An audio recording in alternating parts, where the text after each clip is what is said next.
Good evening, everyone. Welcome. It's Tuesday, December the 5th, and it is 6:29 p.m., so we're going to start a little bit earlier today. I'd like to call this meeting to order. We're going to start with a moment of silent reflection.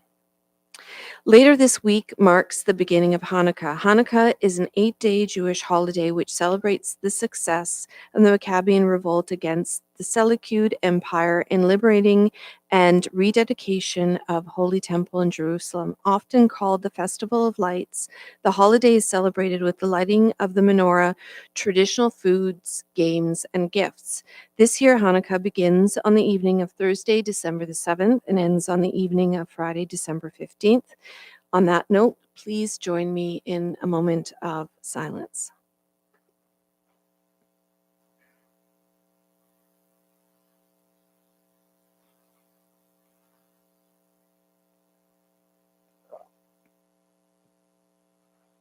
Thank you. Moving on to our land acknowledgement. The municipality of Port Hope exists on the lands of the Mississauga Anishinaabeg traditional territory covered by the Williams Treaties. We honor and recognize First Peoples as right holders and stewards of the lands and waters on which we have the privilege to live, work, and play, including the Ganaraska Forest and River. We pay respects to elders past, present, and emerging. We commit to actions towards truth and reconciliation by recognizing the United Nations Declaration on the Rights of Indigenous Peoples, strengthening ties with First Nation, Métis, and Inuit peoples, especially those who make their home in Port Hope, and learning from Indigenous ways of knowing and being. We do so by recognizing the past and working towards a shared future. Moving on to acknowledgements and presentations. Today is International Volunteer Day. The United Nations is marking International Volunteer Day with the theme, The Power of Collective Action If Everyone Did. The UN notes, if everyone volunteered, the world would be a better place. Imagine more than 8 billion of us volunteering. Limitless possibilities for sustainable development, food and education for everyone, clean environment and good health, inclusive and peaceful societies, and more. In our own community, I want to thank all of our dedicated volunteers and encourage everyone to consider taking up a cause. We have many, many volunteer opportunities within the municipality. Join a board or committee, and recruitment is now open and information is available on porthope.ca. Now, probably what's going to be my favorite part of today's meeting, the Mayor's Drawing Contest winners presentation. So the theme this year was What I Love About Port Hope.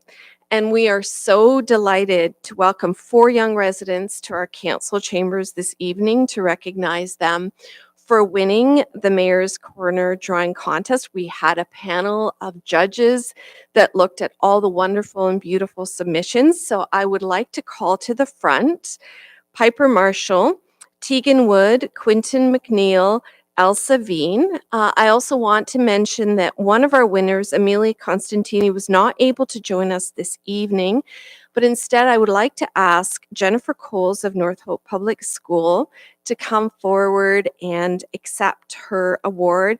Miss Coles was absolutely instrumental in submitting a number of drawings on behalf of her whole class, and that resulted in 3 out of the 5 of our winners. And just a few words about the contest. It was launched earlier in the fall to celebrate Local Government Week, October 15th to 21st. And Local Government Week is dedicated to increasing public and youth awareness of the amazing opportunities that exist in the sector, and for really celebrating what it means to be aware and involved in local politics. And we've got to start young. So all of these young members of our community, we thank you so much for your submissions and for sharing with us what you love about Port Hope. And for those of you who haven't seen it, the winning entries are along the wall there as you come in. Have a look. They all depict different parts of Port Hope, and perhaps the contest winners might take a minute to explain them to you as well. So if I can ask the winners to please come to the front, and I will present you with your certificates, and also Ms. Coles as well, if you could come to the front.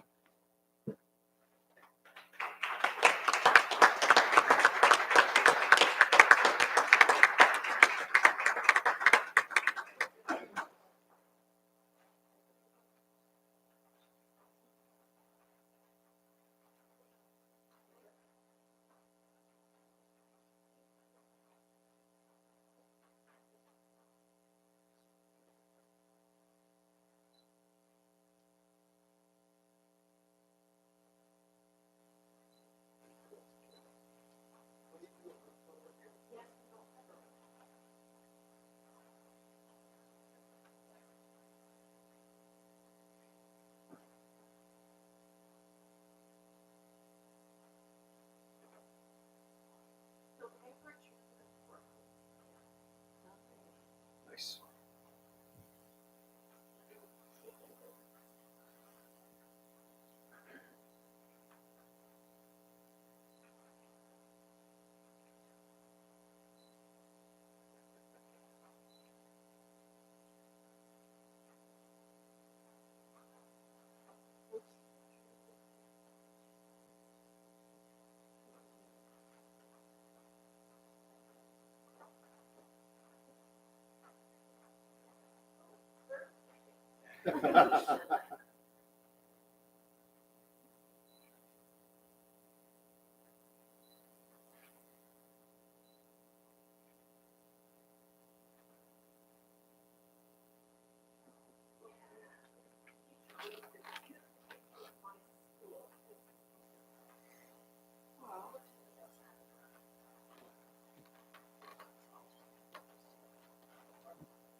What happens when you get a teacher?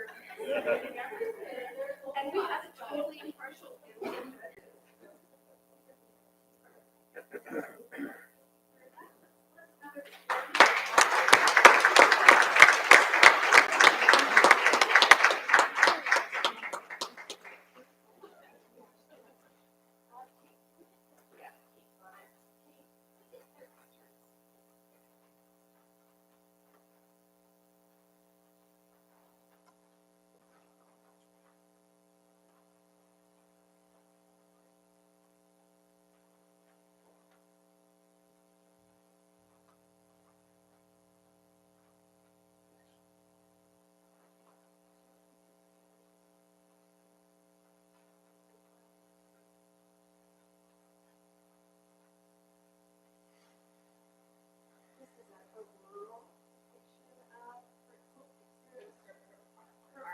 And this one here is look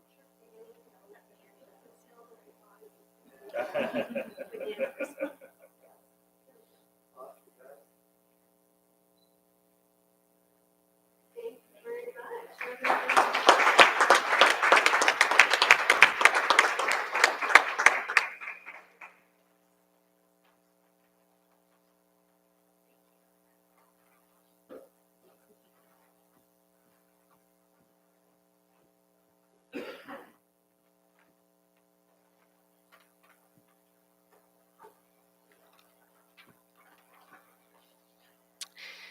So thank you again for everybody who participated in this fun initiative, and thank you to our amazing teacher, Ms. Coles, for inspiring her students to enter into the contest, and hopefully next year we'll have more classes and more grades and more schools participating. So thank you again, and there'll be more engagement opportunities like this one in the future. Okay, moving on to item number 2. Are there any disclosures of pecuniary interest around the table? I note that none were received prior to the meeting. Seeing none, we do not have a closed session today. Moving on to item number 4, consent agenda. Items listed under under the approval of minutes consent agenda are considered collectively as one motion. Council members may request that specific items be removed for separate discussion, deliberation, and action. The consent items are listed on the agenda. Would any member of council like to remove any of the items for separate discussion? Seeing none, can I get a mover and seconder for this? Moved by Councillor Clare, seconded by Councillor Adam. All in favor? And thank you, that is passed. Item number 5, business from previous minutes. Is there any business from previous minutes or any notification of new business from council members? Seeing none. Item number 6, there are no petitions or delegations tonight during our meeting or council or committee of the whole. I think this is the first time this has happened in a very long time. I do want to make note that our Director of Finance, David Baxter, will be making a short presentation prior to the consideration of item 10.4, Bylaw 76/2023, adoption of the municipal budget. There are no correspondence on our agenda tonight.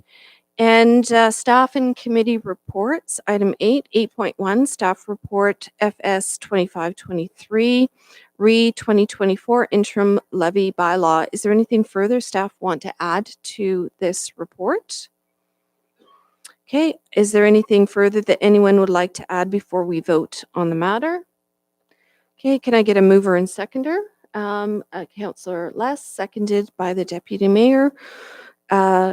Todd, all in favor? Okay, and that is moved. Staff report FS 2623, re 2024 borrowing bylaw. Do staff have anything further to add to this report before council considers it? Is there anything further that anyone would like to add before we vote on the matter? Can I get a mover and seconder? Moved by Councillor Adams, seconded by Councillor Mink. All in favor? Thank you, and that is passed. Moving on to consent agenda resolutions. Items under this section are generally considered collectively as one motion. Council members may request that specific items be removed for separate discussion, deliberation, and action. Would any member like to remove any of the items for separate discussion? Seeing none, can I get a mover and seconder? Moved by Councillor Adams, seconded by Councillor Collins. All in favor? Thank you, and that is moved.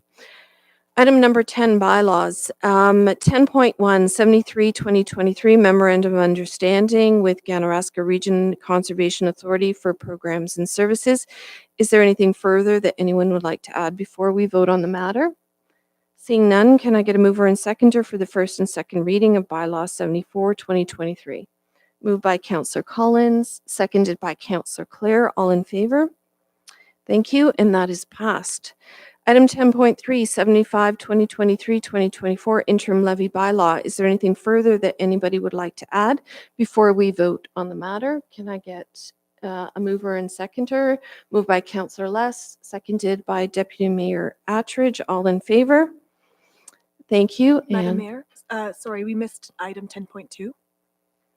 Okay, I will circle back to, see, I'm just burning through it to the yes. Okay, circling back to 10.2, 74/2023, fees for services provided by the municipality of Port Hope. Is there anything further that anybody would like to add? Can I get a mover and seconder? Moved by Councillor Adams, seconded by Councillor Clare. All in favor? Thank you, and that is passed. For the next item, 10.4, 76/2023, adopt 2024 municipal operating capital budget. I'm going to turn it over to the Deputy Mayor to chair this portion. Great, thanks very much. And I believe we're starting this with a presentation from Director Baxter.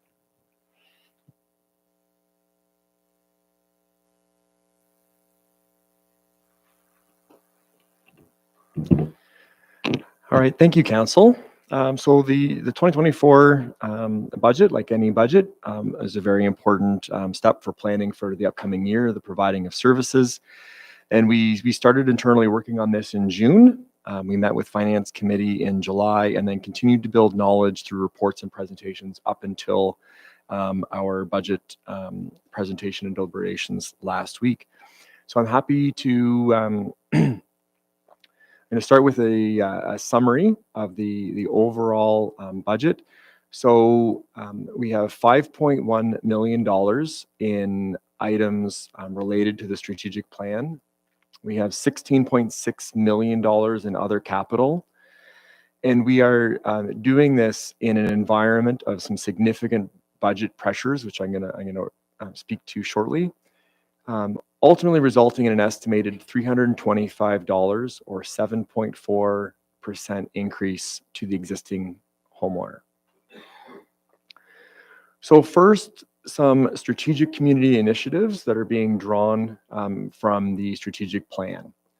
So we have the destination marketing delivery, or the tourism strategy in action, the economic development strategic plan implementation, our community improvement plan funding, the addition of a fire prevention officer to make our community safer, park and playground upgrades, community grants and donations, tree maintenance and planting of different efforts, the beginning of the floodplain mapping, which we've been asked from the GRCA to provide funding, and also in an attempt to get 50% funding from other levels of government.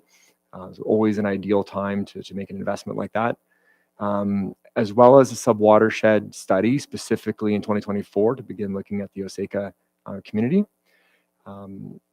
which should help line us up for some appropriate development and growth, as well as increased housing. Some additional funds to support a climate action plan, as well as customer service. So those are some tangible highlights. As you know, the list is much longer. And then want to just provide under each kind of general area that have been established under the draft strategic plan of housing for all, economic growth and prosperity, a welcoming, inclusive, and livable community, a climate resiliency and green future, sustainable infrastructure, and governance excellence. To those 6 pillars, this budget brings $5,138,000 towards those initiatives. And I do note that there are various strategic plan actions that are also included in the work plan that will be part of our operations for 2024, but that don't have a specific, financial impactful budget impact. So that I'm focusing on the dollars, but the list is certainly not exhaustive. So one of the significant challenges, that has been really prevalent, especially over the past 2 years, is the impact of inflation. And I wanted to highlight some great examples from our protective services division that are very tangible. So when we think about a single, firefighter, right? You've heard us talk before that, we understand that, general inflation, or CPI, as many think about it, is a very real thing, and it's impacting all of us. The reality is that the municipalities involved in things that are a lot more specialized, whether it's building a water tower or whether it is something like firefighter gear. And here's an example that the fire team put together. When we look at outfitting a single firefighter, whether it's an 18%, this is a cost comparison just to 2020, increase in cost for helmets of 18%, boots 10%, gloves between 50 and 64%, the hood that they wear under their helmet, 52%, the radio cost has gone up almost 200%, and then bunker gear, the set generally is up 30%, right? Those are significant challenges when you think of the types of increases that we try and limit things to in terms of, the ultimate impact to the taxpayer.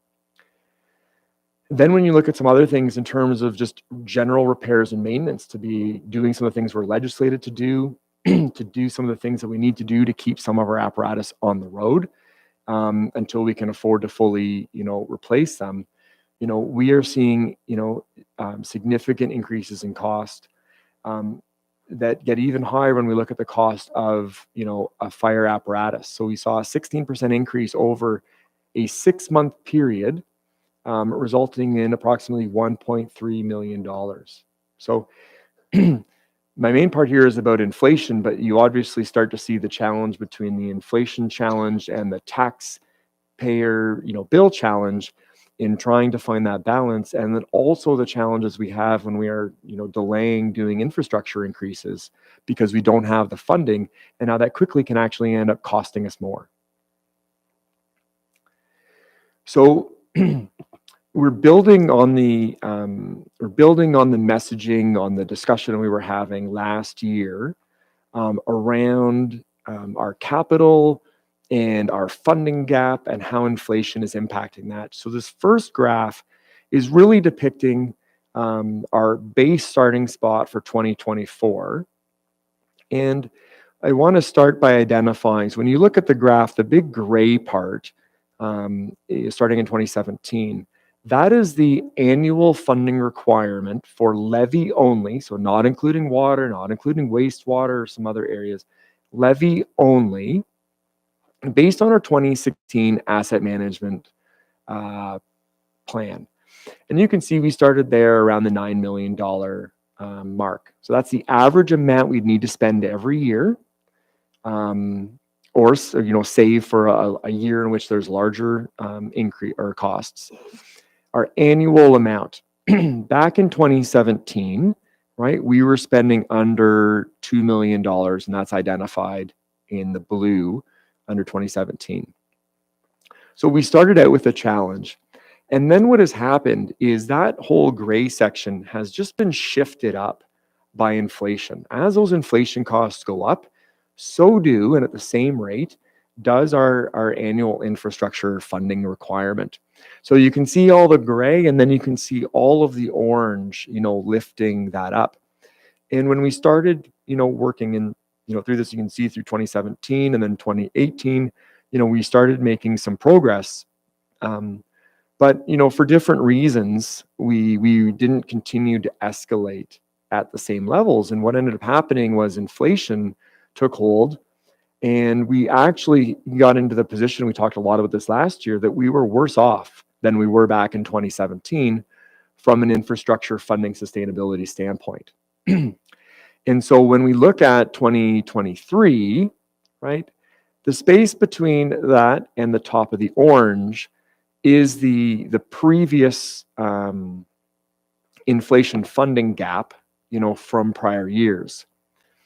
And if we draw a line directly from that over above the 2024, which currently on this slide is just identified at the base 2023 funding, but that increase from there and up, that is the inflationary impact of 2024. And so in order for us not to be worse off, we need to fund, that component. And ideally, we would be making progress in reducing that total inflation gap, which is the area and the orange there. And then looking at the overall picture, where are we really at? Our total funding gap is, from our blue current funding level all the way up to the top of the gray. So you understand what this looks, kind of pictorially, graphically. Looking at it more in true dollars, you see, I'm just going to go from the notes here in the green if you're following along. 2024 inflation impact alone, this is a 1 year, right, is $0.9 million or 3.7% levy increase. That is our minimum number to be no worse off, right? And we got a clear positive message from council last year that we need to be keenly aware of this and making sure that we're not putting ourselves in a position to be worse off. Then we have a total inflation gap, right, of 2.2 million or 9% levy increase, right, to have just historically kept up from the inflation, from the part that we haven't already covered of the inflation since our onset. And then we have, looking at the entire picture, a total funding gap of 10.8 million, or a 44.4% levy increase would be required to reduce this. And we're certainly not suggesting that in a year, but it is very important to understand this challenge. And if we don't keep up with this challenge, the impact of it getting worse. So this is starting with our 2024 as the base number. I'm going to advance a slide. And now we're looking at that 2024 column increasing to what is proposed in the budget. And what is proposed in the budget is simply the $900,000 to be able to mitigate or offset that inflation impact that we've experienced because inflation has been so high. That means that we have a remaining inflation gap being the same as it was last year, right? That remaining inflation gap is a 1.3 million, or a 5.3% levy increase. And we're not proposing to shorten that this year. But certainly that is the focus. And we asked some, we had some good questions from Finance Committee about, how and when and what does that look like? And I'm going to come to that in a minute. But I just want to be very clear about, we're taking some big steps, but you can see, how big the remaining challenge is.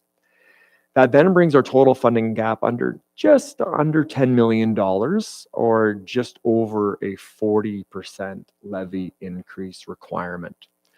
So that is the picture that we're moving forward from, based on our current position of the 2024 budget. So how do we improve, this situation? Well, the first step is what you're doing and what you did last year, which is make consistent levy funding increases every year. And this is important instead of fluctuating increases, where maybe do an increase for 1 year and then we don't make an increase for another year or two, or we make very minor increases, right? I would suggest in years of high inflation, which we are experiencing this year and last, don't get behind, right? This is where our don't be worse off, which is what we are doing. Then I would suggest, and hopefully we are heading towards periods of lower inflation, right? In those periods, then make improvement, right? Find some stability for the taxpayer, right?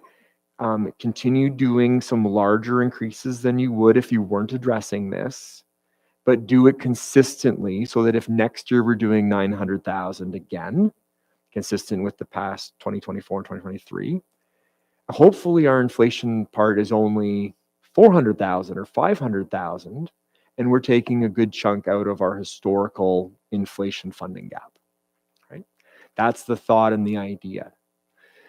Improve asset management planning to reduce the long-term cost of infrastructure. And as you know, this has been a growing focus for the municipality.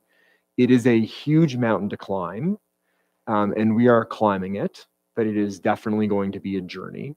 And a journey really of which there is no final destination, right? You just keep getting better, and the system, it changes. Doing improved asset management planning, however, often requires increased investment in design, initial quality expectations, repair, maintenance, and all these different earlier life stages of the infrastructure. And we've heard that from Finance Committee about what better decisions, what better investments can we make now so that it isn't costing us more down the road. The other part is to reconsider levels of service, right? Which can sometimes be a bit of a difficult conversation, but doesn't need to be, right? We can always maintain levels of service, but if we're looking to bring down, right, that requirement, that how high that infrastructure funding requirement is, one way is to manage your infrastructure, in improved, more strategic ways. The other way is to reconsider what those service levels are. It stands to reason if we have fewer roads, fewer bridges, less park equipment, this reduces the short and the long-term costs, but they are not easy decisions to make, right? We were last year, we were making a decision about, do we replace a bridge or do we shut down the road, right? We kept the road open. It's a difficult decision to turn around and start shutting roads, shutting down bridges. So we look at the other side of it is what are the shortfall risks when we don't have enough sustainable infrastructure funding. So that leads us to increased maintenance costs because things aren't being replaced when they should have been. We haven't been maintaining them as we should have been. Reduced service levels that become more forced. Hey, we need to close this now, right? We need to put load restrictions on our bridges. The likelihood of in overall flexibility, so we end up with more resource allocation challenges. And sometimes that pushes us into inefficient use of resources, right? We're not doing, and just a random example, but we're not doing the oil changes enough. So then we start ending up with engine trouble, right? Just to give a vehicle analogy. And we become more vulnerable to impacts of climate change, right? This is where the investment up front helps with the longer term costs. So we are making another impactful step, right? We are making another step in the right direction. This council is making sure that we are no worse off as it comes to infrastructure. And while that isn't as big of a step as we would all like to make, it is a very positive step given the challenges that we are at.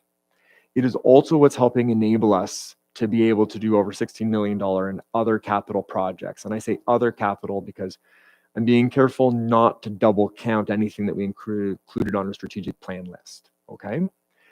On the utility side, there's a lot of demands, right? There's a new water tower. There's a cargo van replacement, a Highland Drive water main replacement, water meter replacements for our customers, upgrades of pumps and generators, and a back pulse tank replacement. Sometimes these things are even hard to really get in and understand, but what we do all understand is our responsibility to provide clean and safe, drinking water. And that's what these efforts are going towards. On the general municipal side, we are all well aware of Walton Street, and we funded that last year. This year, we are simply funding the unfunded portion from the budget that we had established last year. So this is part of plan. If infrastructure or if loan costs weren't so high, we would have definitely considered going out and getting out a long-term loan. It's not a good idea right now with the high interest rates. So we're funding the second part through this year's or the 2024 budget. We also have the rural roads resurfacing, and I'm happy to identify that this year more than others has been funded from levy, meaning we're moving towards more sustainable funding for that program that we know and understand. I believe last year at this time, someone referred to the rural roads as the lifeblood, of that element of our community.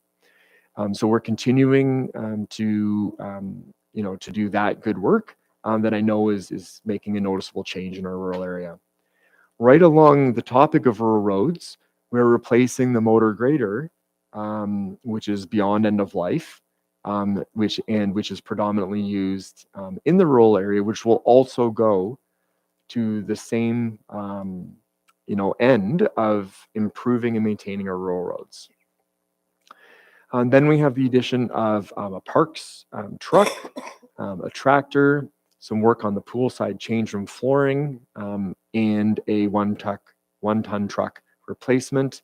All of these things go towards supporting our service levels, whether it's in the parks, whether it's you going for some, at the pool, whether it's our roads operations. So we also have a number of pre-budget approvals that are identified, in the bylaw or have been previously identified through other means. So the first one is a fire tanker for our protective services division at $1.3 million. This is being pre-approved because of the lead times, right? So we want to get in now into the queue. We won't need to raise and pay for this till 2025. But if we wait till 2025 to order it, we're not going to get it till at least 2026. So current economy, current situation. These are steps. And similarly, we've done the same with the urban and the rural snow plows. Recently had a report forward. The lead time is longer. The cost has gone up. So these two would be included in the 2025 budget. We then have the first phase of the design of the fire station 2. Is in 2024 with finishing the design in 2025. So that part has been phased, and that means 178,000 in 2025. But we need to commit to it now because we need to go out and actually let the entire design. And then we have the subwatershed study, which we're planning on adding our beginning in 2024. But obviously, we need to see that that study through to completion, and that will require $50,000. The latter item just being from operating. So I've identified there almost $2.5 million of commitments going into next year's budget. And as we talked about, you know, it's one thing for me to show you the picture of what our infrastructure funding annual requirements are and where we're at, and that it's a challenge. It's another thing to identify all the things that we are doing in 2024 and that we need to be doing. The next tangible part of that challenge is to look at where we stand. So, you know, our 2025 starting spot for capital levy will be the $3.9 million that's in the 2024 budget. When we look at that and we look at the first 4 items that I just spoke to about pre-budget approvals, that's already committing $2.4 million of next year's capital levy. That means we've got just under 1.5 million available before we consider what the next step increase is. And then on the horizon, we have the potential to need $2 million for Walton. So that's the funding there, right? We also know that we have a fire station replacement. We have the Barrett Street footbridge for consideration. We have a police station expansion for consideration. And we have an annual roads resurfacing program, which, you know, we would want to be able to continue. So it very quickly adds up, and you can see, and I just wanted to show you tangibly, right, the impact of having that capital funding shortfall. So not insurmountable. Certainly we won't be able to do all of it. We will look for grants. We will look for opportunities. We'll look at what the debenture rates are. You know, we'll continue to do the same thing we've been doing, you know, for several years. But, you know, we need to be thinking about this going into next year's budget and be aware of what that looks like. So, you know, talked about a lot of very positive things and a lot of challenges, right? This budget is all about trying to find the balance, of which there's no perfect answer. Looking at the estimated impact to our typical residential homeowner, and on the basis that the 2024 impact from Northumberland County and the school boards is not known at this time, right?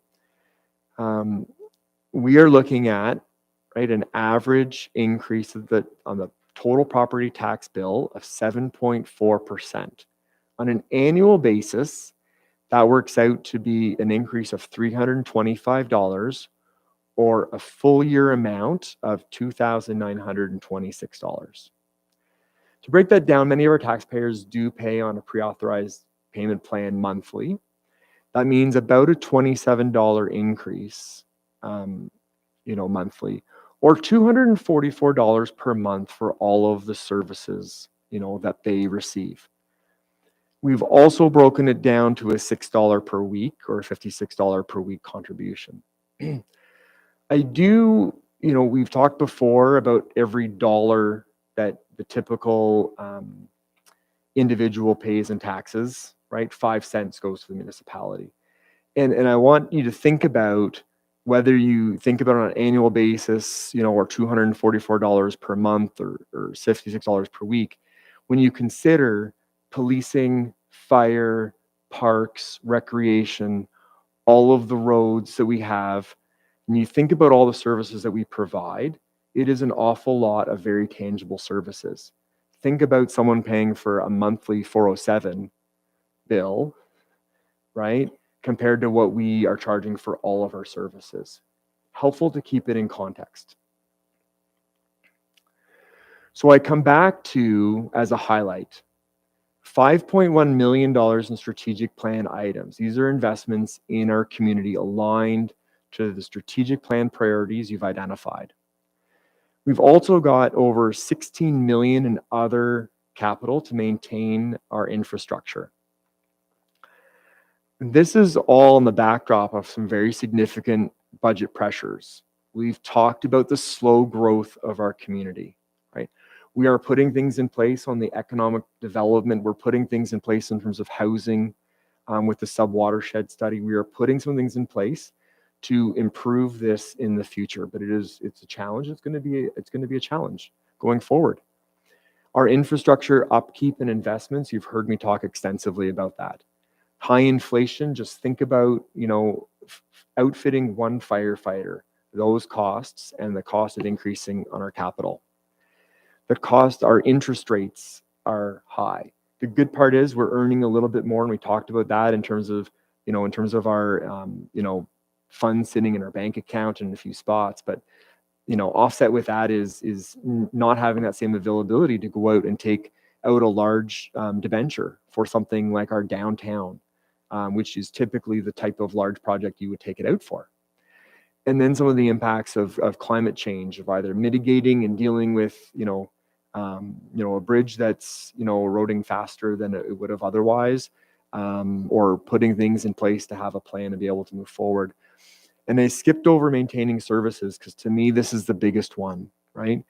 We are maintaining services. Every community has difficult decisions about whether to cut services or what to do. And this may very well be a conversation we're having as a pre-budget discussion, right? It's not a last minute budget discussion, but as difficult as it is, just like looking at levels of service for infrastructure, maintaining services. So under all these challenges, a really high inflationary period, we are maintaining services for our community, services that our community, values. All of this resulting in an estimated $325 or a 7.4 increase to the existing homeowner. And just before I move on, I want to add one part that I thank our financial planning manager and financial analyst. So I tasked them with doing a little bit of math of how much we've saved because of the capital funding increases that just this term of council has done. So last year plus the money this year, the part that you've increased the bar over the past 2 years is saving us $1.6 million in interest if we had to go out for the same amount of money and take out a $20 million debenture. You would keep taxes lower right now, right? It would keep taxes a little bit lower right now, but we are going to pay for that in the long run. And we definitely got the message from this council about what can we be doing to make smart investments to keep the longer term cost to our community down. And so I wanted to share that $1.6 million in interest savings, because when you make interest savings, it's gone, to the bank. That 1.6 isn't being invested in our community. And instead we're taking money and putting it directly in our community and instead avoiding this. So, one step, in the right direction. So I want to thank you. We had a very engaged council through our 2 days, a lot of questions as we went through each of the departments. We spent over 14 hours reviewing the budget, and that's in addition to the time you would have spent reviewing all the documents that were provided in advance. In addition to all the time that we've started since July building up to this point. It is a very challenging and rapidly changing environment. And this budget continues to take steps aligned to a longer term strategic approach. And I thank you for that.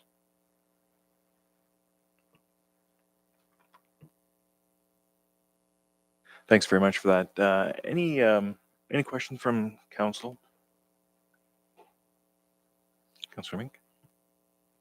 Thank you. So through the chair, one question, and this came to me from residents, the 7.4% increase to existing homeowners.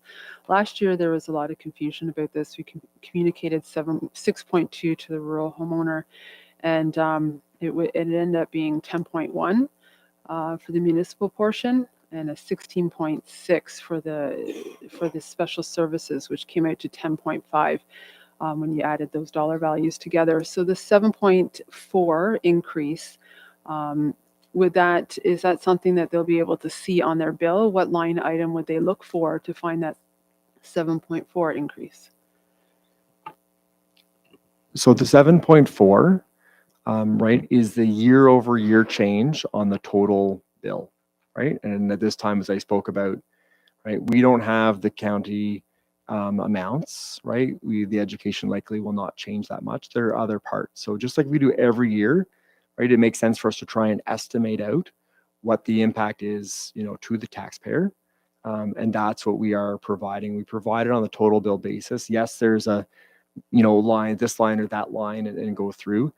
It is challenging. We saw that firsthand last year, right? If I come up and explain to you 7 different percentages, you get lost in what they mean. So though, consistently we're using on a total bill basis because typically we're the most visible, as you know, in terms of the increase is going to be 5% or 7%.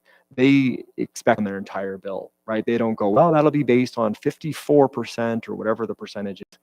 Do you know what I mean? And then kind of do the math. So we're doing that consistently, for clarity. And so it's the most relatable to the taxpayer, recognizing that there are other ways of calculating different percentages at different points on their bill.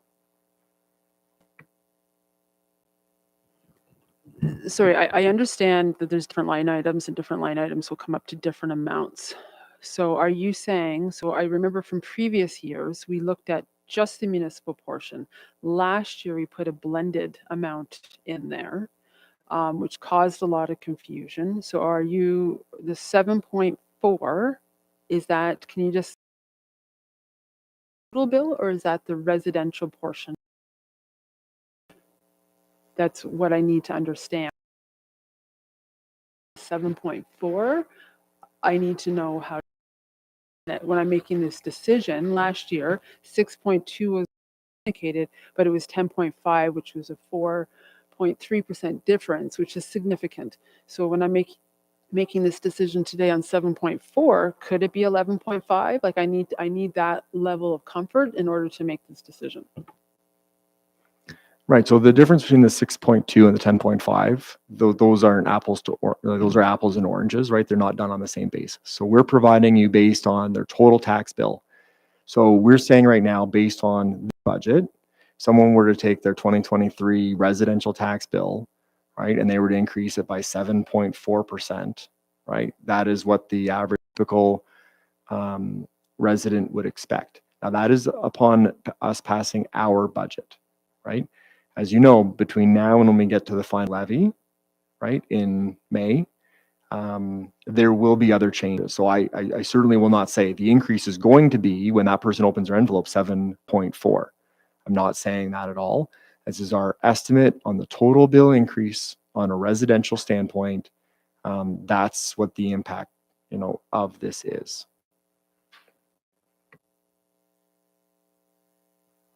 Any other questions from council? Yep, Councillor Les. We had fun over there was 2 approaches. One, the approach we take with police submit a budget, and if we don't like it, we send it back. We don't go line item by line item and say, well, you should improve this line item or take that out. No, they're charged with policing. They come to a point where they say, this is what we need for policing. And then we as council say, we can't afford all that, go find some savings, and they go back.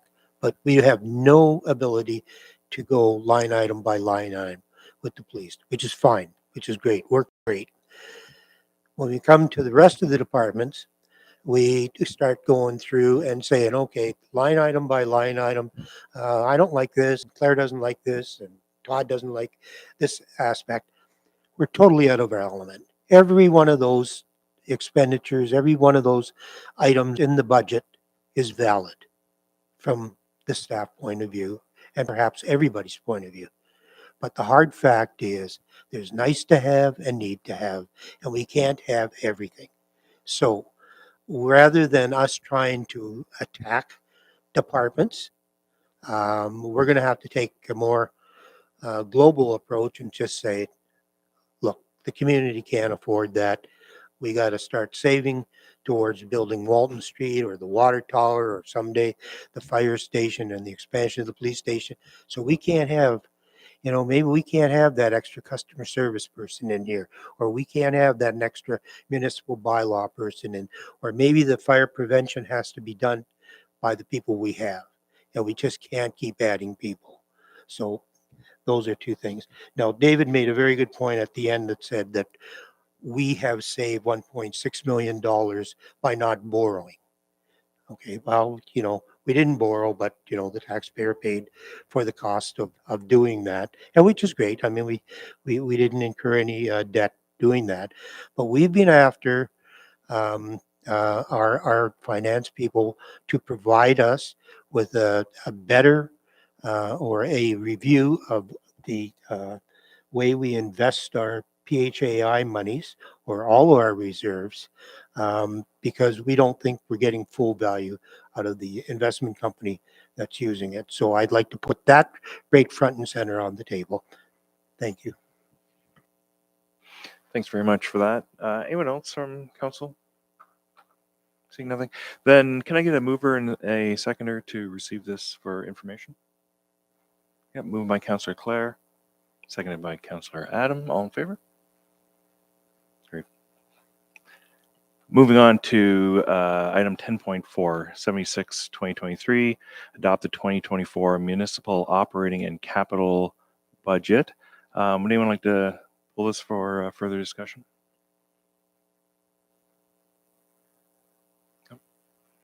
Seeing none, then let me just get my wording on that.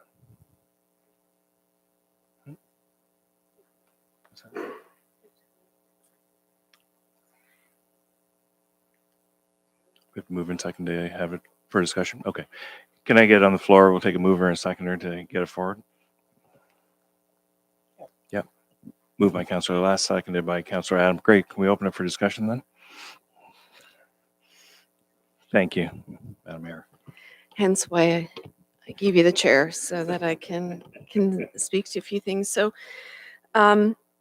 first of all, I really want to echo a lot of the things that Director Baxter had noted in his presentation, beginning with the fact that we have an incredibly challenging environment, and we're holding a extremely delicate balance where we're really trying to keep an eye on that long-term planning. And I think we really, it wasn't easy last year, but we made the very bold and difficult decision to really make sure that we didn't fall further behind and that we had enough being invested into our infrastructure and into our capital. And having said all that, I think there's a few things that I do want to share. One is that I do have a better sense now of where we're going to wind up with the county budget. It is going to be between 7 and 8%, if I was to hazard a guess, probably about 7.5% in a tax increase. And 1% of that, however, will be dedicated specifically to housing. So that's going to be something that's being discussed. We are having our budget meeting tomorrow, but based on the numbers and based on some discussions with staff and with the warden, that is the estimated cost that we're going to be looking at. And of course, it could be closer to 8. Many of the changes in terms of the increase of costs at the county level are as a result of legislative changes by the province. So there's not much wiggle room in terms of pushing back against those. So that's the first piece of information I just wanted to contextualize. I also just feel very, very strongly that we need to be keeping an eye on that infrastructure gap, making sure that we're not worse off, making sure that we've got enough flexibility in the levy for those capital expenditures. I mean, in many ways, what we saw here is perhaps a best case scenario. It doesn't really account for what would the cost be to our infrastructure if we had a number of terrible storms in a short period of time. I believe that we will have those. In terms of what the timelines are going to be, that is unknown. So I believe very, very strongly that maintaining the percentage of the levy towards capital and infrastructure is very sound decision making. But I also, of course, really struggle with the fact that we're in an environment where members of our community, as Councillor Mink shared over the weekend as well, are struggling with things like housing security and food security, and many members of our public are on fixed incomes. And so the tax increase is significant. So what do you do? Well, I guess the analogy that I would use is what you do in an emergency room when you're triaging between everybody's there for a good reason, everybody's not well, and everybody needs the attention of a doctor, but you decide what is most important and what might be able to wait or be decided on later. And so I'd like to make an amendment this evening, which is based on that thinking.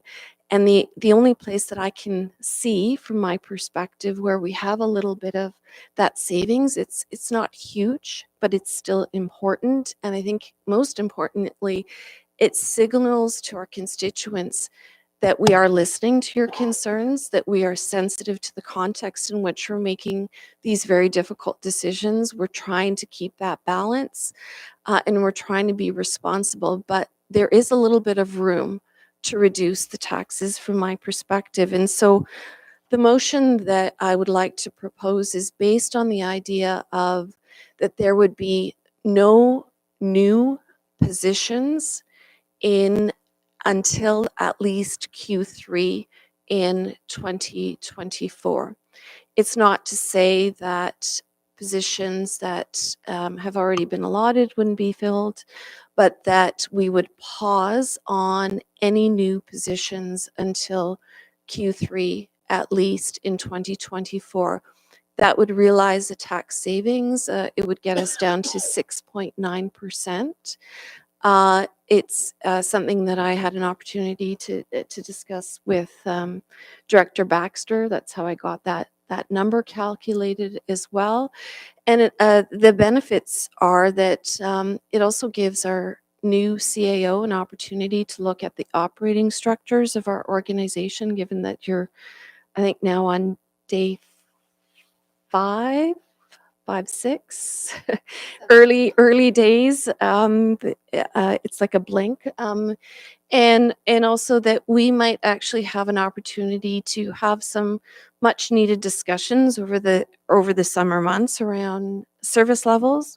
Perhaps we do need to cut back on certain services in certain departments. Those are not easy decisions to be making, most definitely. How we're investing our reserves and whether or not we've got the stomach to start spending some of our reserves on some of these large capital projects if they come at us. And we know, looking at those charts, we don't have the money in the bank. We can't create it through tax levy, and certainly in this environment, we don't want to be borrowing that money. It allows the impact of all of it to be more equally spread. I don't believe it would have significant operational implications holding off for 6 months, but it does signal to the public that we're listening to some of their concerns, and it's a nominal effort to say that we're understanding that we have a delicate balance, but we do know that we're in a very difficult time economically for many households in this community. So the motion or the bylaw that I'm proposing is that that bylaw 76/2023, being a bylaw to adopt the 2024 municipal budget, be amended to pause hiring of new positions to later in 2024, and specifically no earlier than Q3, and defer the official plan until 2025, as the municipality is not able to proceed until the county official plan is completed, and that bylaw 76/2023, being a bylaw to adopt the 2024 municipal budget as amended, be read in a first and second time. Thanks very much. Can I get a seconder to get that on the floor? Seconded by Councillor Adam, and I'll open it up for questions and discussion. Councillor Mink, then Councillor Clare. Well, through the chair. So thank you for offering that suggestion. So I've given the budget a lot of thought since Thursday, and I've received a lot of feedback as well. I understand the need for the infrastructure, keeping up with that that gap, the capital projects we need to invest in, but I am very troubled with the environment we're living in right now. So some of the information that I shared with the mayor over the weekend, I did my own research, and well, just today we've got this, we all received this mail, and it says food bank emergency. This was received from a member of our community talking about the food bank emergency in front of us. We received, or last year, there was a 38% increase in people using the food bank. 2 out of 5 of these people are new patrons to food banks. These people are employed, and these people have homes. They're homeowners. So when we're talking about increasing municipal taxes, these same people are now visiting food banks for the first time. So when we say, can you not afford another $30 here or there? The answer is no, they cannot. We see the police budget rising annually. A huge portion of that is an increase in domestic violence and mental health in the homes. Over the past 5 years, there's been a constant increase in domestic violence. Homelessness is becoming a humanitarian crisis. All of this, a lot of this, not all of this, falls back on money. It falls back on cost of living and people's ability to cope. And here we're talking right now on raising budget, and then in January, I can see us talking about homelessness and affordability and police budgets and these type of things. We need to make smart decisions right now so that we're not taking 1 step forward and 2 steps back.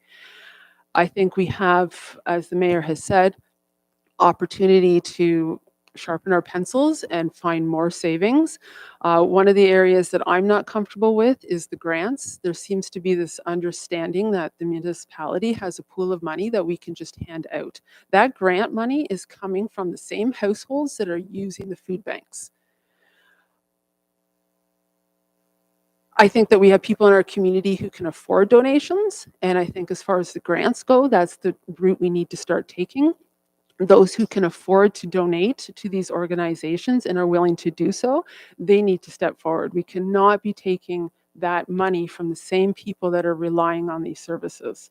So along with what the mayor has suggested, I think that relooking at the grant, we're spending $69,000 there. I think there's significant areas that we need to cut. And I think we need to ask those in the community if they can help out, then step forward and do so, but we can't be taking this at a levy. We need to stop that practice. Thank you. Thanks very much, Councillor Clare.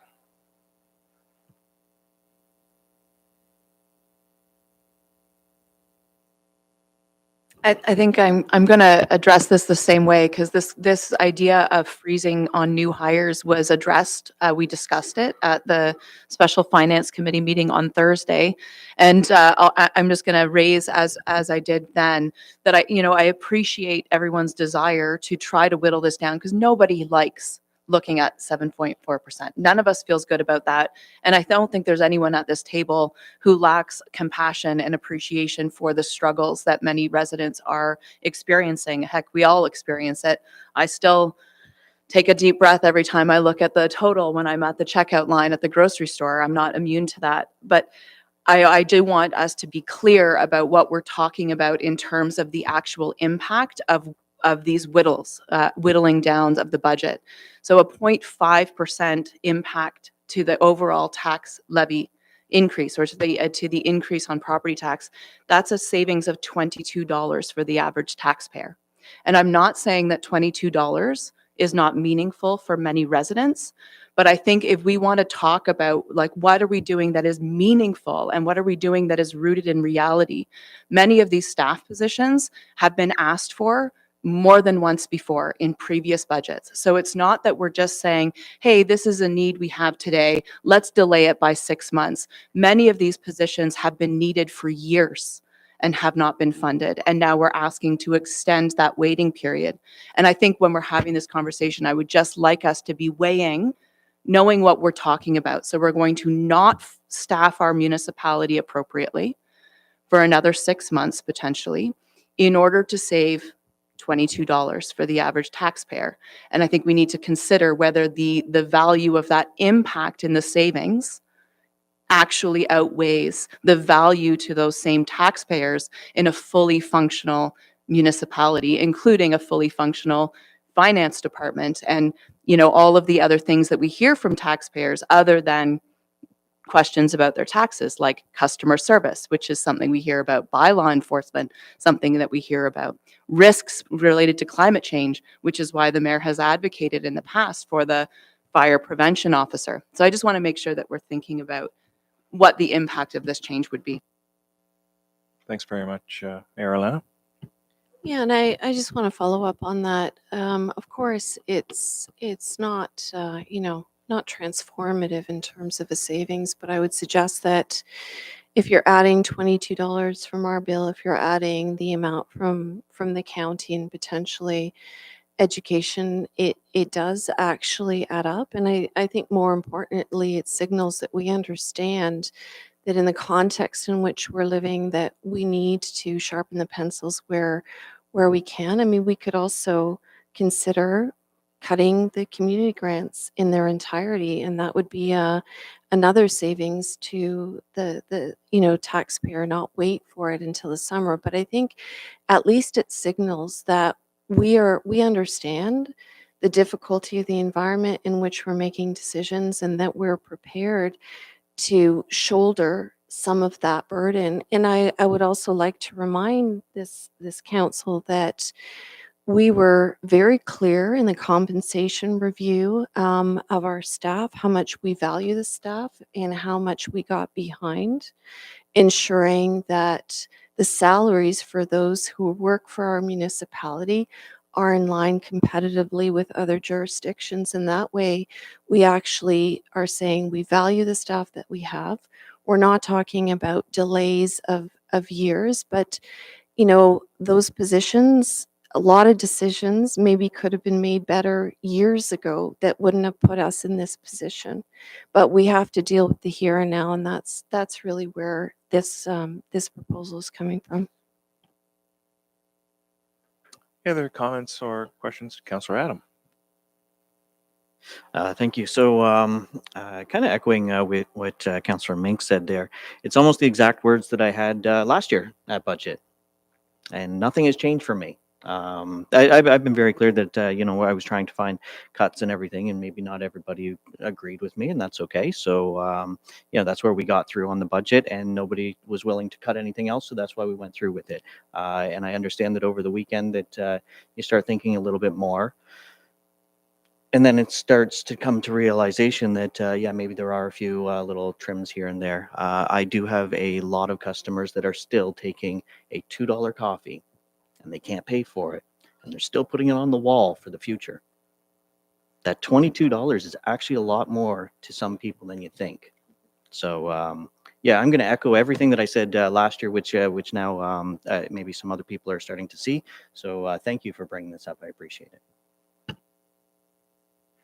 Any other comments, Councillor Mink?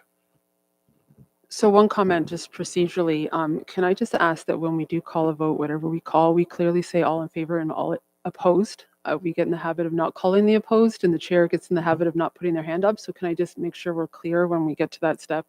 So we have an amended motion by the mayor, but we're hearing that potentially there's some other areas that we could look at, and I don't want to come right back to the budget, but what do we do at this point? Do we defer this and bring back a couple items that we have, or so just before we call the vote on that, that's my question. So Thanks very much. We'll circle back on that before we call a vote. And Councillor Chris? Thanks, Chair. We're going to go back to last Tuesday and Thursday, and we had some questions by council, and I think this is where a lot of us may have struggled. I'll speak for myself. I was trying to differentiate between the critical infrastructure and the infrastructure. I'd actually asked the question. And I had time to reflect, as all of us have, and I've gone through it as a line by line, and I'm looking at items that we absolutely need. And then I'm looking at items that have already been mentioned by a number of members here of council, and are they a necessity? Well, if we are where we are today and we're functioning well, I would suggest to you they are not. With that said, I also heard during the budgetary process, I heard a number of departments saying we're having a review. This council, although it was defeated, I'm going to encourage again with this new CAO to put the departments together instead of doing a silo, and I'm sorry if I'm insulting anybody here, but we're at that stage. Instead of having individual silo reviews, we are a municipality.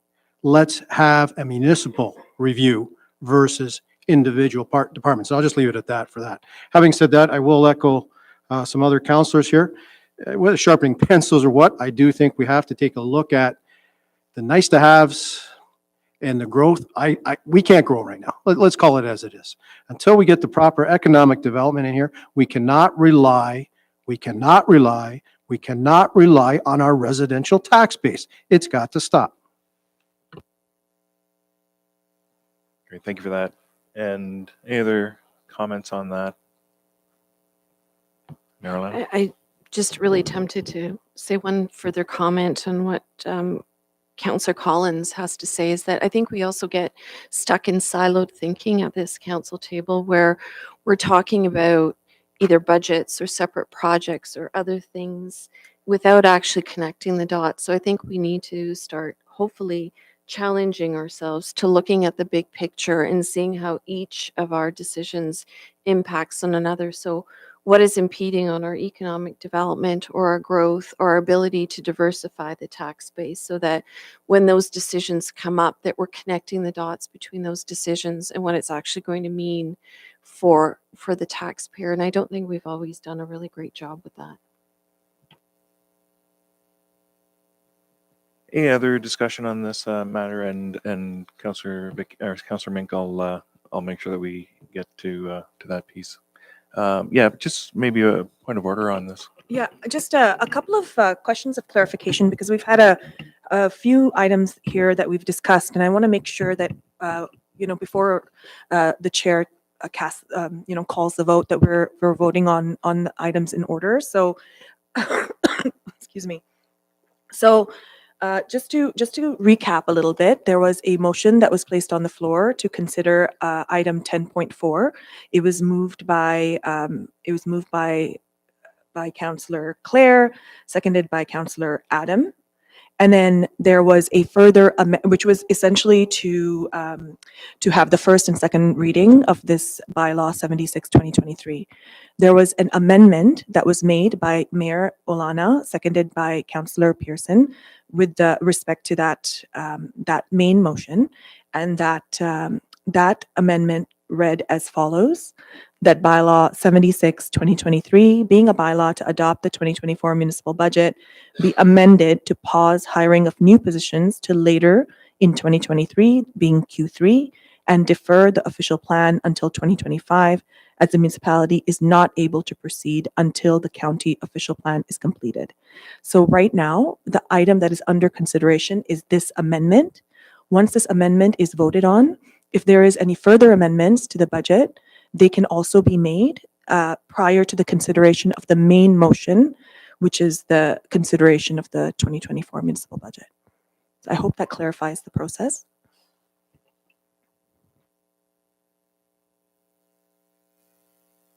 Thank you for that. Is Ari? Yes, Councillor Mink. So thank you for reading that again. And I do appreciate the list that was provided in the mayor's amendment.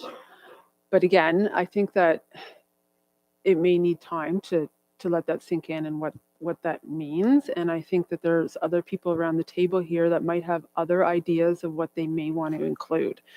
So I don't know if there is a way that we can defer this and everybody maybe bring forward their wish, not revisiting everything in the budget, but if there's particular items that they wanted to draw out, that we could consider those items. Yeah, Mayor Elena. No, I absolutely appreciate that. Probably everybody has a wish list of things that they may want to see in or out. I think in bringing forward this motion, my thinking, Councillor Mink, was I don't necessarily want to. No, actually, I do definitely not want to reduce the levy that we've got on the table for capital infrastructure, because if Walton Street goes really sideways, then at least we have the flexibility there, and maybe not even enough flexibility to cover that cost. So I was only looking at a place where we could make, in a sense, a nominal cut, but a symbolic cut. May I just follow up with that? Is there any way that we can pass the capital portion and defer the service side of the budget? I know it's all packaged together, but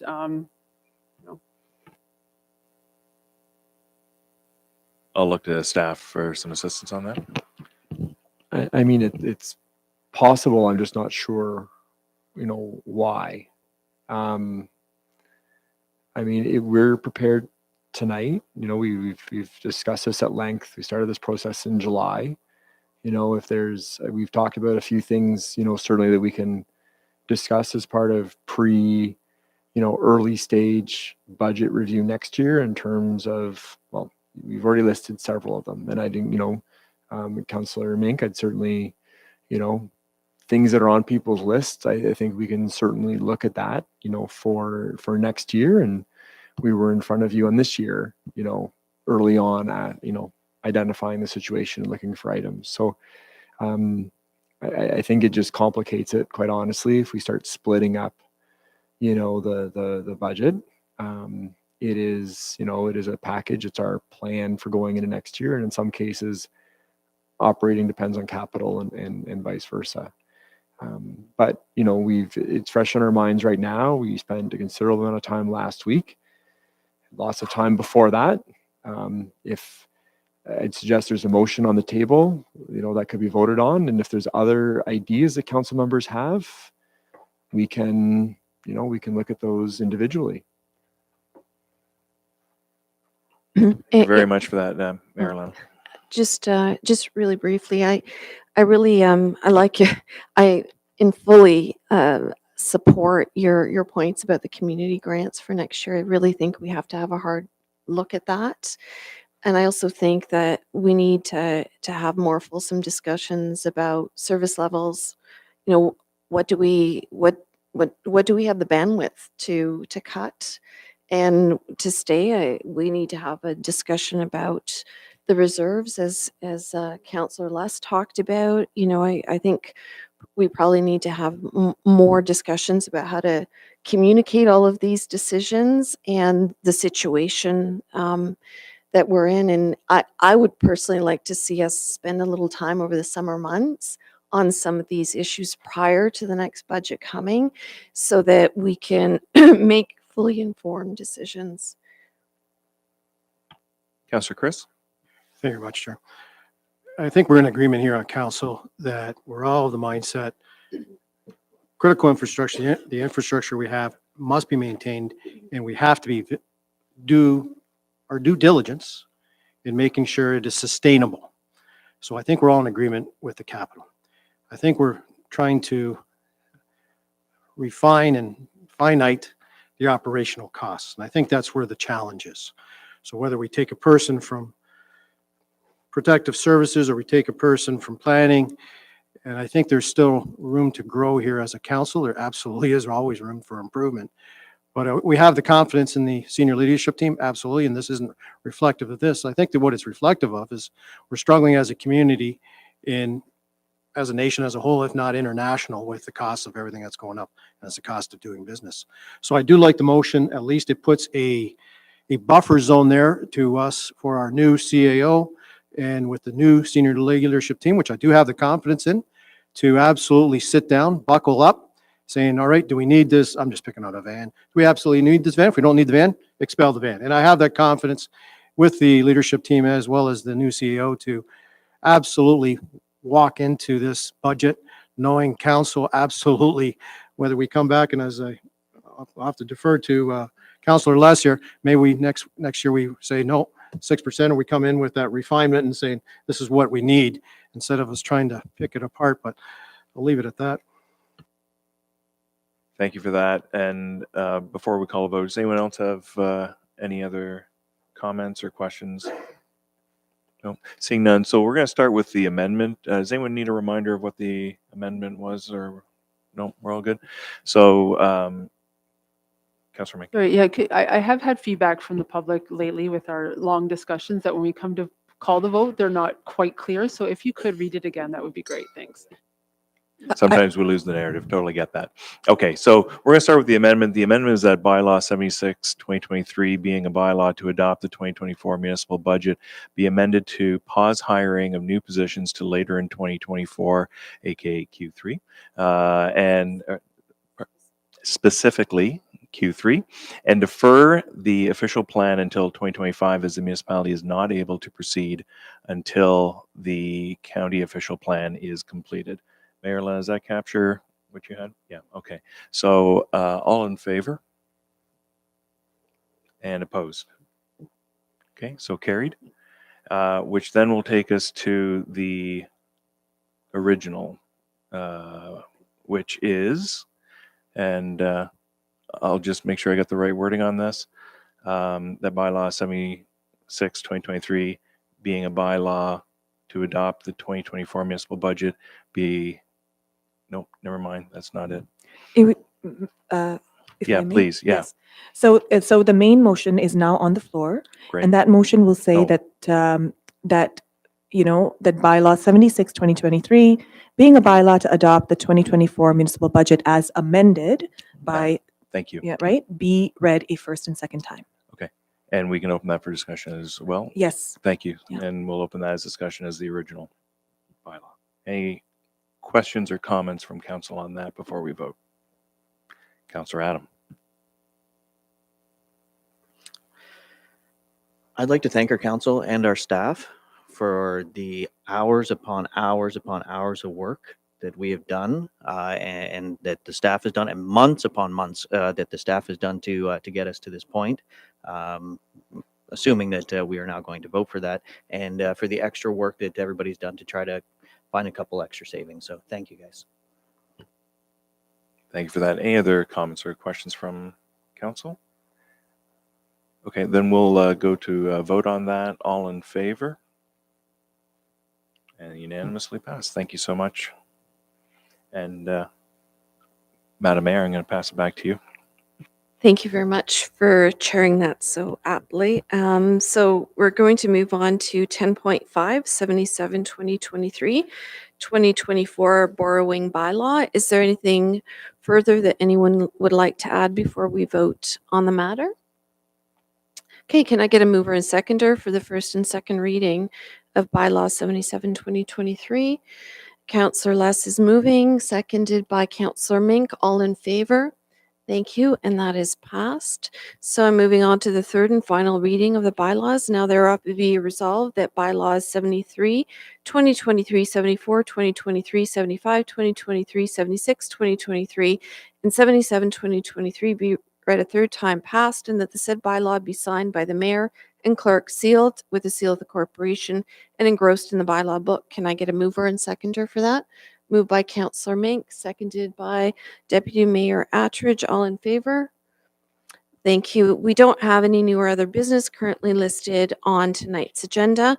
I do have a couple of important county updates. One was already alluded to by Councillor Mink earlier, and that's correspondence that we received around the policy change around the Fair Share Food Bank, where the board of directors has decided to limit food bank visits to every 2 weeks down from every week. This is correspondence we've just received, but I would like to include that for our next meeting as formal correspondence and for an opportunity for the council to discuss and decide how we would like to I'll respond to it. There has been quite an outcry from the community around that change, and so I think it behooves us to talk about this at the table. The other part that I want to give an update on is around the county and Transition House partnering on a new facility to modernize shelter services and to address a community need. I'm very excited to share this news. It came a bit earlier than had been expected, but it is the result of many months of discussion and advocacy, and I think just a really great example of how setting the foundation for an issue, and then when an opportunity comes up, how staff and council can work together to really realize a very important goal for the community, notwithstanding the obstacles and timelines. So the official release coming out of the county on December the 4th is that Northumberland County Council will review a staff report on Wednesday, December 6th, regarding final arrangements in the purchase of a 47-bedroom complex at 310 Division Street, Cobourg, to help address the urgent local need for housing and shelter services. Council will review the final details on the acquisition on the property in closed session on December 6th before moving to open session for a presentation by staff on plans and next steps. So currently, as you know, Transition House is Northumberland's only emergency shelter for adults experiencing homelessness. With escalating demand on services, staff have increasingly been grappling with the limitations of the facility. The shelter, as probably many of you know, has just 4 rooms, each equipped with bunk beds, and can only accommodate a maximum of 22 individuals, and has been critiqued for not providing an effective model or providing low barrier options for those who want to seek help. And 2 examples of that are folks with pets, for example, or couples coming in. It's very difficult, and there are a number of other barrier obstacles to the current system. So the purchase of 310 Division Street will enable Transition House to consolidate operations into a single site, ensuring consistent wraparound services for all clients. 47 units, shared kitchen amenities. The vision is for a multi-purpose facility. Approximately 35 emergency shelter spaces will address immediate need, and over the long term, the vision is to incorporate transitional housing accommodation and other services to really help along the continuum and path of homelessness. And the plan builds on a review of the current system, and as I mentioned, many discussions that we've had at the council table to better improve responses and to create supportive and transitional housing spaces. So I think this is extraordinarily good news. Even better, no building involved, which means that the usual overriding of costs. The building itself, as I understand it, is in terrific shape.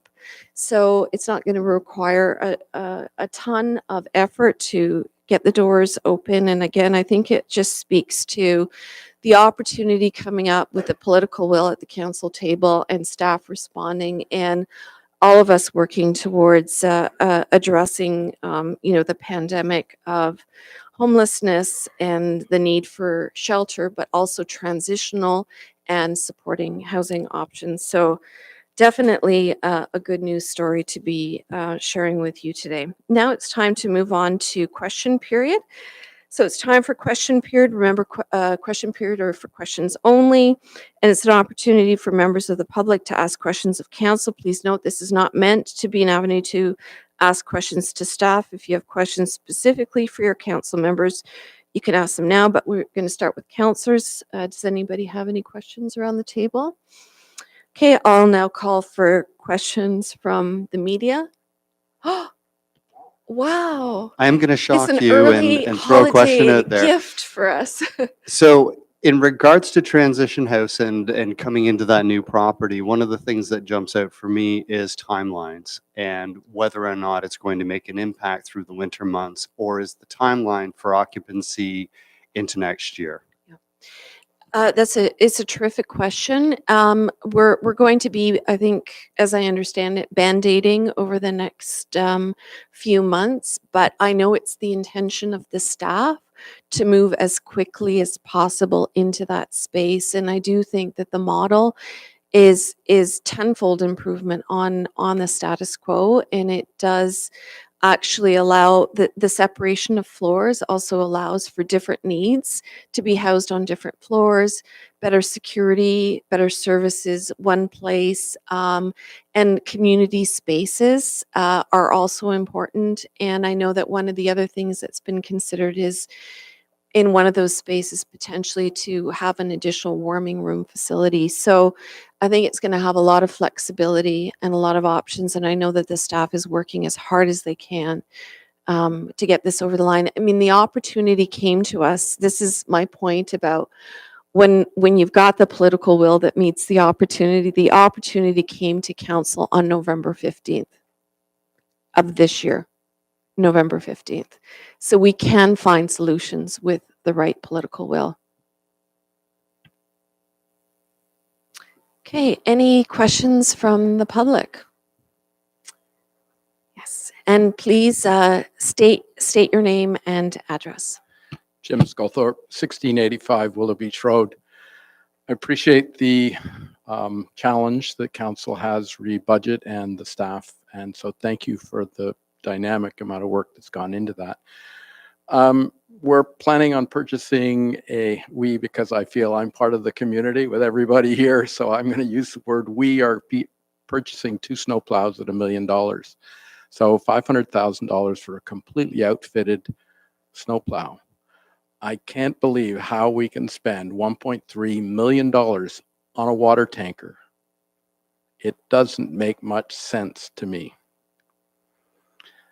So could somebody really look into that $1.3 million truck for the fire department? I know painting it red costs a lot of money, but. I'm going to pass that question on to Director Williams. Through the chair, thank you for the question. And if this was in 2021, the same tanker would have been half the price. So I assure you, many hours of research have been done, and that's to provide us a cost estimate of today's price. And again, we have pre-budget approval for 2025. That's in over a year. Hopefully it's still at 1.3. Thank you. The other question is the grader, which has been a historic part of our community. We have the grader, and I think we have the old Oshkosh four-wheel drive single axle. It's gone.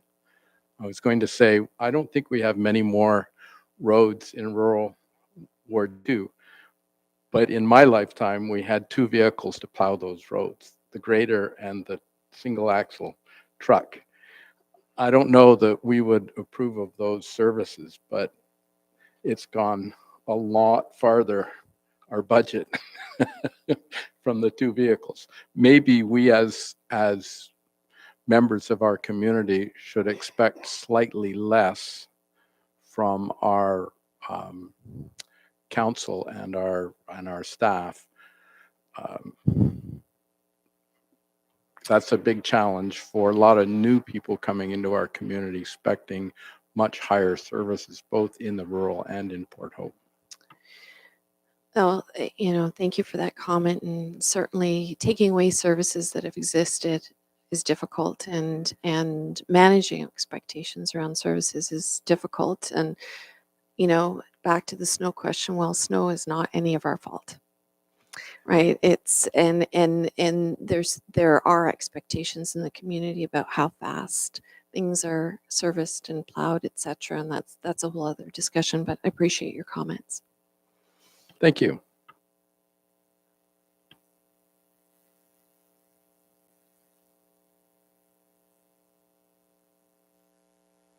Hi, Dan James from 3191 County Road 10, Port Hope. Just have a few questions.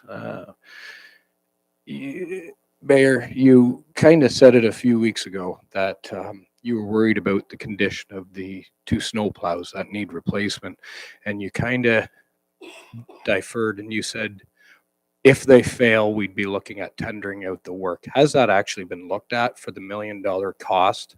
How long we could tender that work as opposed to spending the $1 million? Thank you for that question. I'm going to pass that on to Director Davidson. The tender for the snowplows has been awarded. So going on to my next question, it's in regards to the road grader. I am late to understanding what was purchased. With the road grader, was it outfitted with snow plows and such attachments for plowing services in the rural community, or is it more for road building? Road building. Is there any consideration by staff or the council to outfit that vehicle with a plow attachment for rural plowing? That has not been included in the budget, no. Okay. And my last question, again, I'm late to the party on this. Is there any staffing reports that I could look at in regards to the footbridge at Barrett Street replacement? Or is there any discussion going further about that in the budget? Yes, there are inspection reports. They're generally not provided to the public, however. Was it ever considered that the bridge, the road bridge that was put in could be adapted to have a walking portion on it by engineering or roads or anything like that? So through the environmental assessment process, a wider bridge was considered. The council decision at the time in 2016 was to build what we have today. And due to the type of bridge that was built, we cannot add on to it, no. Is there, again, being late to the party, was there a financial difference between the wider bridge and the one that's there now? What the cost difference was? Was it 700,000 more to go wider to accommodate the foot traffic? I'm just asking if it was an oversight then that we're going to pay for now. It was a decision at the time to maintain the separate pedestrian bridge. Thank you. And to council and staff, you guys are doing a great job with what you've been left to deal with. We as community members respect you highly for it. Thank you. I think Councillor Clare wants to make a comment regarding your last question. Yeah, just further on the question of the bridge, and just to make sure that it's clear that we actually removed that item from the budget for this year. So we determined not to move forward with the design of the replacement of the pedestrian bridge. And there was some discussion here at the council table about what else we might look into in the future in order to accommodate pedestrians. I assume we'll be having that conversation or literally crossing that bridge when we come to it, when that has to be decommissioned. Okay, I believe we have one more question, or one more person with potentially more than one question.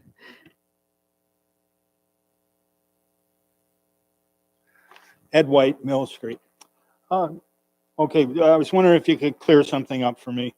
I don't know who to ask, but the 7% on the tax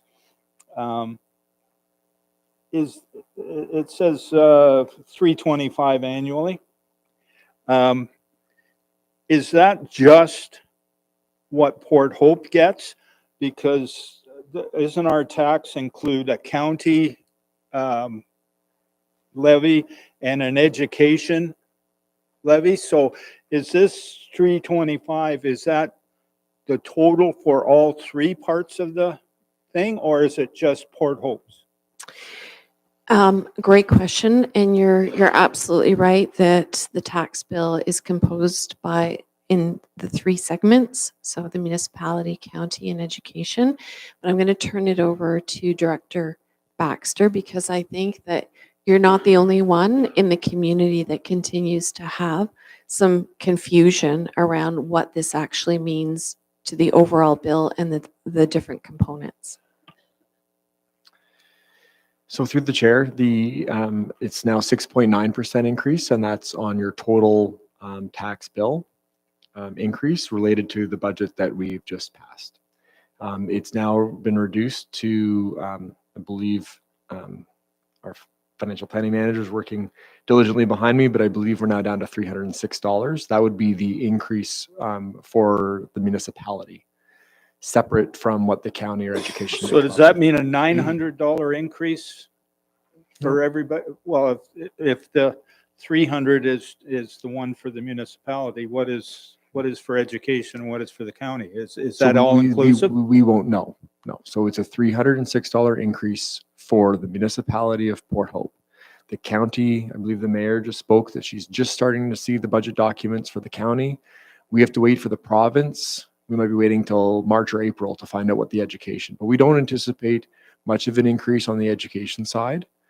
So no, it won't be a $900 increase. All I can speak to though is it'll be $306 for the typical residential homeowner. I do believe that the deputy mayor would also like to weigh in on this. Ed, if I'm getting your question right, you're thinking that it just triples, right? Like if we do ours, then the others are the same. But what the director is saying is their figures will come in when their figures come in.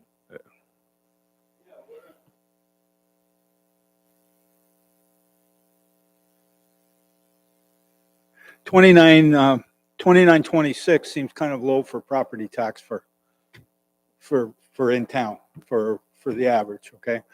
So that leads me to believe that that is just Port Hope's portion, which means there is going to be an additional amount for the education and an additional amount for the county. So That is correct. Ed, and maybe I can just ask Director Baxter to talk about what percentages come from each of the three segments. So I will go off memory.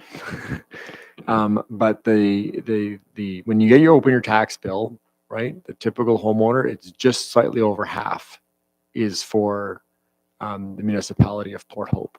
The rest of the money we turn around and pass on to the county is the second highest portion, and then the education. I may have to be 1 second actually.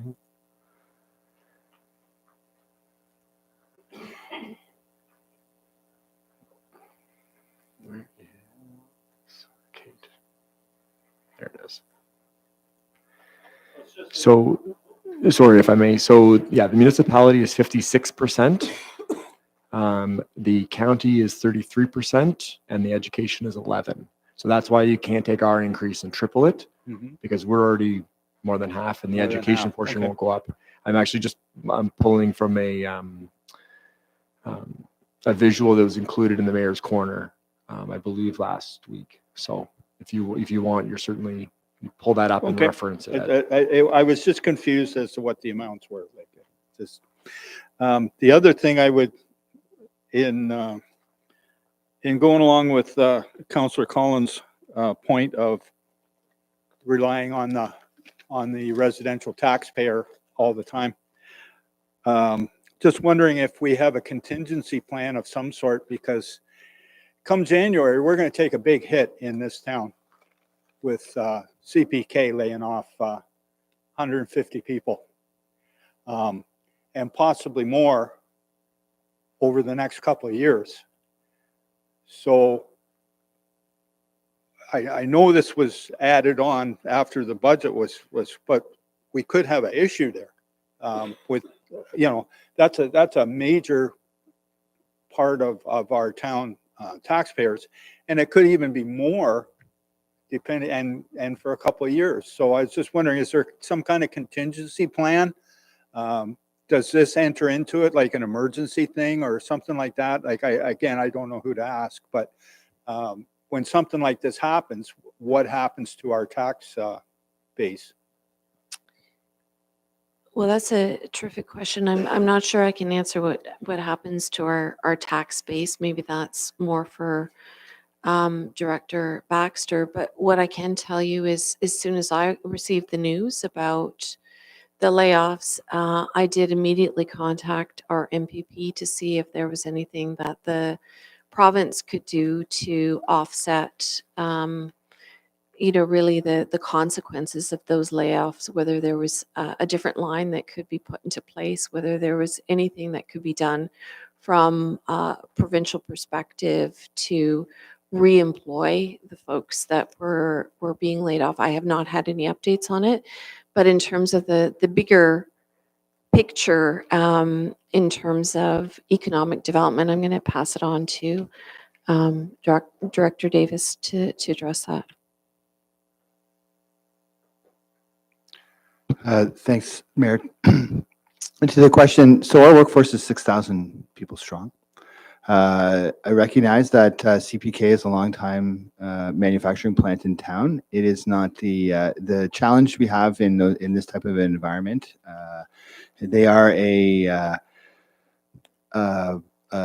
organization that provide materials they're part of the supply chain effectively, and they provide materials to General Motors. And so there's two factors at play. That organization, CPK, runs the risk of losing lines at General Motors right now. They're changing over, and so that's a period of time. So there is the risk that certainly that 150 workers at that plant are being laid off at the end of this year. There is the risk of further layoffs in the future, but there's also the opportunity that General Motors will reactivate or retool some of their lines, which is what they're intending to do, and that has the potential to bring back more opportunities and more lines to our local plant. What I will say is CPK is part of a larger conglomerate, and they are changing their business model. And part of I think when you read the news article, really what it is they're doing is they're reevaluating what they're doing and moving a lot of their work into Southwestern Ontario related to the EV vehicle lines. All of that to say that there are a number of this is part of the cycle of business. It's not an ideal situation, and we recognize that in a time of high inflation and a financial crisis, people do not want to be laid off. We have reached out to that organization. We work with them on a regular basis, and our goal is to try and help them find more opportunity to keep their employees employed. We are also working diligently to try and attract new business opportunities to this community to provide more jobs to those either that are working in the community or will be coming to this community. I guess my question was more a case of what if there's anything that is going to affect like food banks, like welfare, like housing, all that kind of stuff for these people with the budget. Is there a contingency plan for that? I understand economic development, looking for jobs for everybody. There's no jobs for anybody. So we're looking for jobs for everybody. My major concern is, are we going to be able to handle what may come? That's all I want. No, it's a terrific question, Ed, and I think that part of it may be absorbed by the municipality, and the other part may need to also be solutions that we create in partnerships with the county, where a lot of the money for exactly these sorts of things sits and comes into, and that we just need to continue to advocate for our fair share of it in this community. Thank you. Yeah, I don't see any more questions from the public, so I'll move on now to the confirmatory bylaw. This bylaw confirms the proceedings that took place this evening and provides for formal adoption through a bylaw. Can I get a mover and seconder? Moved by Councillor Les, seconded by Councillor Collins. All in favor? Thank you, and that is passed. 14.1, 78/2023, confirm the proceedings of the council meeting of December 5th, 2023. This concludes our business to be covered on today's agenda. We've reached the end, and I'm in a position to adjourn the meeting at 8:18 p.m. We're adjourned, and we will reconvene for the committee of the whole in 10 minutes. Thank you.